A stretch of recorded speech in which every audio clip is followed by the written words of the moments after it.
নাকি? আছি আলহামদুলিল্লাহ। আগে আগের থেকে কত ভালো লাগিলে। আগে তো আলহামদুলিল্লাহ। অনেক ইয়া ছিল। যাক, এটাই দরকার আসলে আগের যেমন। আসসালামু আলাইকুম, কি অবস্থা ভাই? আছি আলহামদুলিল্লাহ ভালো ভাই। বসে করতেছি পুকুর পাড়ে। বাইরে নিদেহি কোথায় আছেন?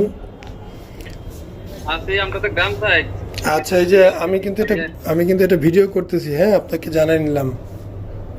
আচ্ছা করেন সমস্যা নাই। আচ্ছা আচ্ছা, কোথায় এখন দেখি? এটা কেউ পুকুরে? মাশাআল্লাহ, পুকুরে গোসল আমরা করতেছেন? গ্রাম সাইড না।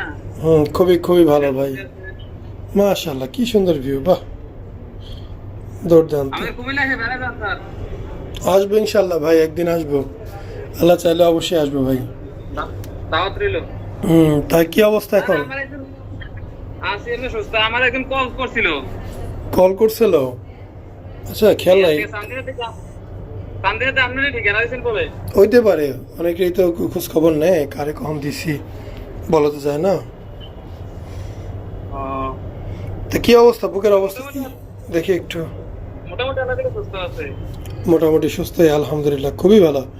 ভালো আছে তো? বুকে ময়লা জমছে তো? ময়লাটা ওই গোষ্ঠটা উপরে আছে আর কি, এটা তুলছি না। না, ওই যে পুরো না। নিপলের আশেপাশের পুরো বুকটার মধ্যেই একটা গামছা ভিজায় ডইলা পরিষ্কার করতে পারে। আঠাগুলো রে নারকেল তেল দিয়ে ডলা দিলে উঠে যাবে, তেল দিয়ে ডলা দিলে বা চিমটি দিলে উঠে যাবে। ওটা আঠা, কষ্টে বের আঠা। আমার আঠায় লাগিয়ে দিছে। আঠা তুলতে হবে, আঠা তুলতে হবে। পাশাপাশি ওই যে বুকটা নারকেল তেল দিয়ে মালিশ করতে হবে সব সময়, দিনে 2 বার করে। আচ্ছা করবো স্যার। আচ্ছা ভাই, ঠিক আছে। এমনি তো সমস্যা নাই কোনো নাকি? না না কোনো সমস্যা নাই। বাসার লোকজন খুশি ফলাফল দেখে? হ্যাঁ খুশি আলহামদুলিল্লাহ খুশি। যাক, আল্লাহ ভালো রাখুক, সুস্থ থাকেন, এটাই দোয়া করি। আর যে খুব সুন্দর জায়গায় আছেন, পুকুরে গোসল করতেছেন, ভালো লাগলো দেখে, একদম স্বাধীন। না আমরা এদিকে পুকুর অনেক পুকুর আছে এদিকে, প্রায় 17 পুকুর আছে। মাশাআল্লাহ, খুব সুন্দর ভিউ তো, ভালো জায়গা। আমরা মানে একটা বিলের মাঝখানে আমাদের বাড়ি আর কি, আমরা বাড়ি দিয়ে চারদিক দিয়ে দিই। ও আচ্ছা আচ্ছা আচ্ছা, যাক ভালো হয়েছে। আমরা এই যে এক পাশে অপারেশন করছিলাম ভাইয়ের, এক পাশে অপারেশন, এক পাশে রেজাল্ট ভালো। ফলাফল এমনি ভালো তো নাকি? হ্যাঁ জি আলহামদুলিল্লাহ ভালো। কোনো সমস্যা মনে হইতেছে? না না কোনো সমস্যা হয় না। আপনি খুশি আছেন তো নাকি? আছি আলহামদুলিল্লাহ। আগে আগের থেকে কত ভালো লাগিলে। আগে তো আলহামদুলিল্লাহ। অনেক ইয়া ছিল।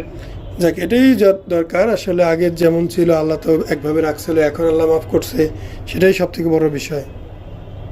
হ্যাঁ এইটাই। আচ্ছা ভাই, ঠিক আছে, আপনার অনেক অনেক ধন্যবাদ সময় দেওয়ার জন্য। আমি জাস্ট একটা রিভিউ নিলাম, যাতে আমি আমার রোগীদেরকে দেখাইতে পারি যে কেমন হয় না হয়, একটা বেসিক ধারণা দেওয়ার জন্য। যদিও এখনও পরিপূর্ণ ফলাফল আসে নাই বা আসতে আরও টাইম নেবে, তো এই সময়টা অবশ্যই তাদেরকে দিতে হবে। ধৈর্য না ধরলে উপায় নেই, ধৈর্য তো ধরতে হবে নাকি? আচ্ছা ওকে ভাইয়া, ঠিক আছে, ভালো থাকবেন। আচ্ছা আচ্ছা। গায়নোকমাসিয়া ছাড়াও আমরা যেসব সেবা দিয়ে থাকি, হেয়ার ট্রান্সপ্লান্ট, টাক মাথায় চুল প্রতিস্থাপন, বিয়ার ট্রান্সপ্লান্ট, মুখে দাড়ি প্রতিস্থাপন, আইব্রো ট্রান্সপ্লান্ট, মেয়েদের ব্রেস্ট বড় এবং ছোট করার অপারেশন, ব্রেস্ট ইমপ্ল্যান্ট এবং ব্রেস্ট রিডাকশন করা হয়, ঝুলে যাওয়া পেট, টামি টাক সার্জারি করা হয়, স্কিন বা ত্বকের সব ধরনের চিকিৎসা করা হয়, chemical peeling, CO2 laser, hydrofacial, hair removal, hair PRP ইত্যাদি। ছেলেদের পুরুষাঙ্গ বড় এবং মোটা করার জন্য পি শট এবং ফ্যাট গ্রাফটিং করা হয়।